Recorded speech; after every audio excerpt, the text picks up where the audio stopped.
amigos, tudo bom? Domingo, dia 3 de novembro, e como o Vasco não jogou nesse final de semana, a gente aparece aqui com mais um giro de notícias, aquele vídeo mais curtinho, mais objetivo e com uma linguagem direta para você, pensando o que de mais importante aconteceu com o clube no dia de hoje. A partir de amanhã, sim, semana começando, terça de duelo importante no Brasileirão, e a gente volta com o noticiário normal, com aqueles informativos que você já conhece, né? Que são boletins com muito mais detalhes. Mas vamos prosseguir. E os destaques do dia são os seguintes. Retrospecto do técnico Rafael Paiva em clássicos gera confiança.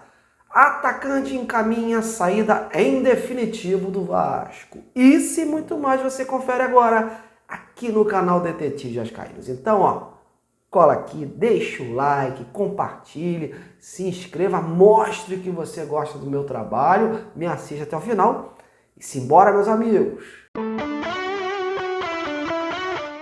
Bom, e o duelo contra o líder do campeonato se aproxima. O Botafogo mirando aí mais uma vitória para ficar próximo do título e o Vasco, por sua vez, mirando colar no pelotão de cima, em busca de sua participação numa competição internacional em 2025, por que não?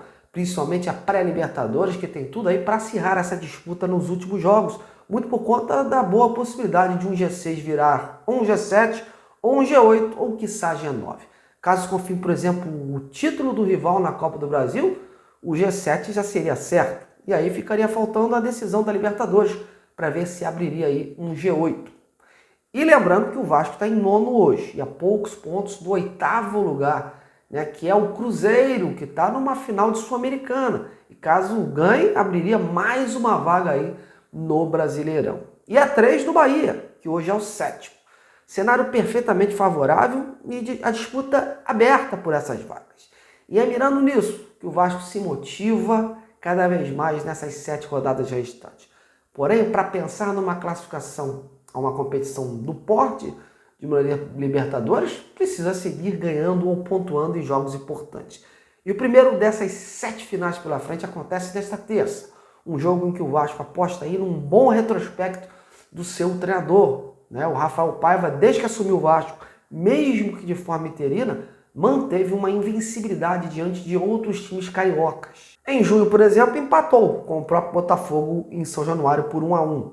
Em agosto, nesse mesmo São Januário, derrotou o Fluminense por 2-0. E mais recentemente, antes do Flamengo, no Maracanã, conseguiu arrancar um empate contra o rival no final, com aquele gol importante do Coutinho. Enfim, uma invencibilidade que gera uma confiança no grupo, nessa disputa.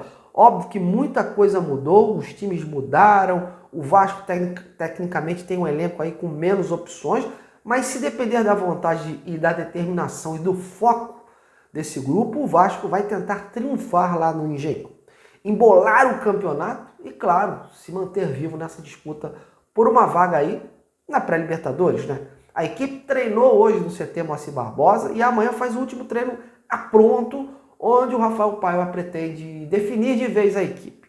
Léo Pelé mais uma vez foi a campo hoje e treinou com seus companheiros, dando mostras que está recuperado aí do seu incômodo muscular. Se vai ser titular, veremos amanhã. Caso não atue, o Maicon jogaria no seu lugar. Sobre o Coutinho, são cada vez menores as chances dele atuar nessa partida, Ele ainda não treinou com o grupo, segue numa preparação especial por conta dessa fadiga muscular. A ver se mesmo treinando amanhã, ele poderia de repente ser relacionado. Eu acredito que não. De qualquer forma, o Payet seria o escolhido de Paiva e será aí com isso o mentor ali daquele meio campo. Amanhã então a gente traz os últimos detalhes sobre esse jogão, ver se o Coutinho vai ser relacionado, se o Léo Pelé vai ser titular e aí como será esse provável Vasco que se desenha diante do Botafogo.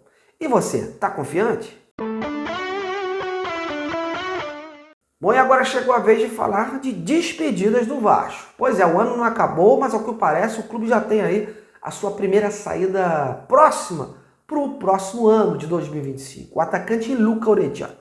As informações que chegam tanto dos Estados Unidos como da Argentina são de que o Cincinnati, atual clube do jogador lá da Liga MLS, vai exercer a sua opção de compra ao final do contrato e pagará com isso ao Vasco cerca de 3 milhões de dólares por esse negócio. As tratativas parecem estar bem adiantadas entre as partes e com isso o jogador que hoje está emprestado, iria de forma definitiva para lá. O Vasco e seu staff chegaram a receber procuras de outros clubes, tanto lá dos Estados Unidos como da Argentina. Porém, a boa fase que passa o atleta e pelo encaixe que teve por lá, isso foram assim determinantes, né? Pesaram na escolha pela sua permanência. Hoje, inclusive, eu procurei o dia todo o staff do Orelhano, né? Os empresários Pablo Sabag e o Matias Sabag. Mandei mensagens para os empresários, liguei insistentemente, tentando esclarecer esse futuro do jogador, mas eles não me responderam e não me atenderam até então. Tudo leva a crer que preferem se manter aí em silêncio durante essas tratativas, até para que o clube americano possa se acertar formalmente com o Vasco. Vale destacar, o Vasco, mesmo recebendo melhores ofertas pelo jogador nesse período, né, será obrigado a honrar o seu compromisso feito na época do Alexandre Matos, que levou o atleta a ser emprestado para lá com uma opção de compra estabelecida em contrato. Com isso, o clube americano tem prioridade e não precisa aí cobrir nenhuma outra oferta, já que o valor foi estabelecido em contrato.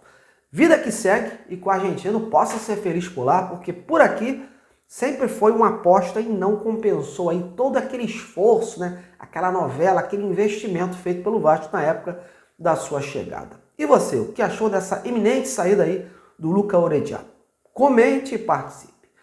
Bom, tô indo nessa, meus amigos. Amanhã a gente se vê. Muito obrigado, um grande abraço. Até lá.